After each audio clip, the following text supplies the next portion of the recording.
How far would you go in pursuit of your dreams? If you had to start over after society deemed you successful, if you couldn't hide inside the box any longer and had to be courageous, how far would you go to be unboxed?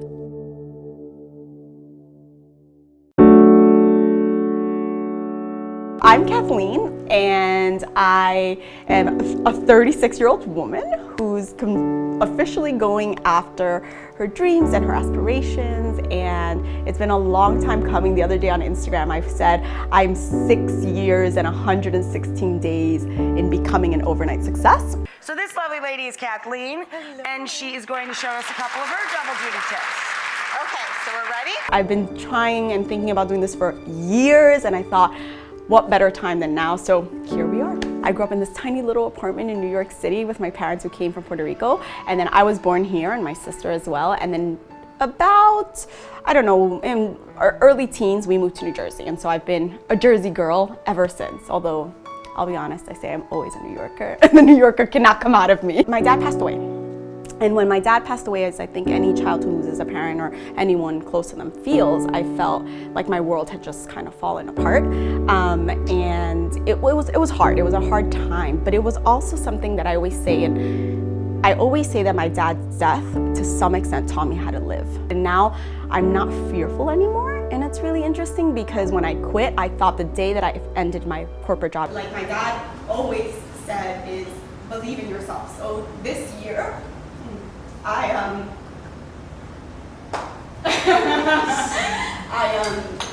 took those words seriously, and I made them not just talk. So I officially will be ending my corporate America career, which has been amazing to me. I was gonna be like freaking out about it, but I wasn't. I was in this very calm, collective state. I went all the way, luckily, to be the CFO of a company, which at my age is pretty outstanding. And people would say, oh my gosh, you're so successful, you should be so proud of yourself. But I didn't feel the success. I felt accomplished. I felt a sense of like, wow, I got here, I gave myself kudos and credit for getting there. But I also felt like I worked my butt off. Like I was the one that would come in early and stay late. Like there was all of that stuff that happened. It wasn't just something that I woke up one day, I was like, oh, I'm gonna do this, and then I did it. But there's a saying I think that says something like, it doesn't matter what ladder you climb if it's on the wrong tree.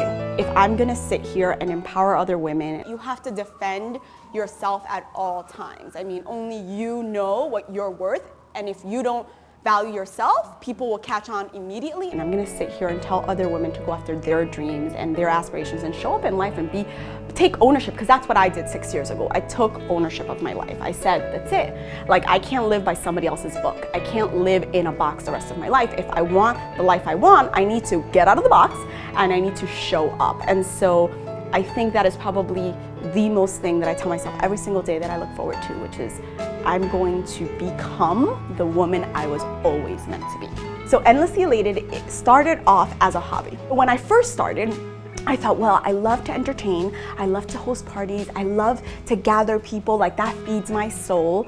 Where does that happen? Oh, it happens at weddings. So I was like, I'm gonna be a wedding planner. That's obviously what I wanna do in my life, right? So Endlessly Elated started as a wedding planning company, believe it or not. And I did 2 weddings. Both were amazing brides. People ask me this all the time, like, is it because they were bridezillas? No, they were like, oh my gosh, they were so amazing. But immediately I knew to check myself, and I was like, this is not for me. So I opened a lifestyle blog. I said, okay, I'm gonna talk about the things I love. So when I found out we were going to a upscale pizza party, I practically ran here.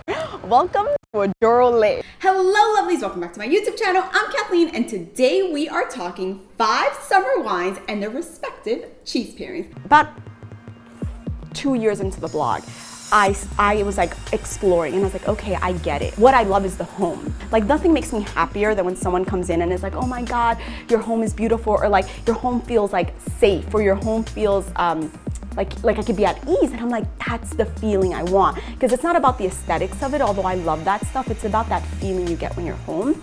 So I really realized early on, maybe 2 years into blogging, that I wanted to be in the home space. And so what that meant to me was products for the home and decorations for the home and making your home your space. My first product was a dinner plate. And I remember, it was like a year of designing and editing it and making sure it was like the right thing. And then I got the product and I was like, this is not what I work for. Like, this is not what I want. Scrap the whole thing. Took me another year to get back into the grind because I felt so defeated. And now this time I'm like, okay, I'm gonna announce it to the world. I'm gonna have the courage to go out there and tell everyone that I'm launching this homeware line.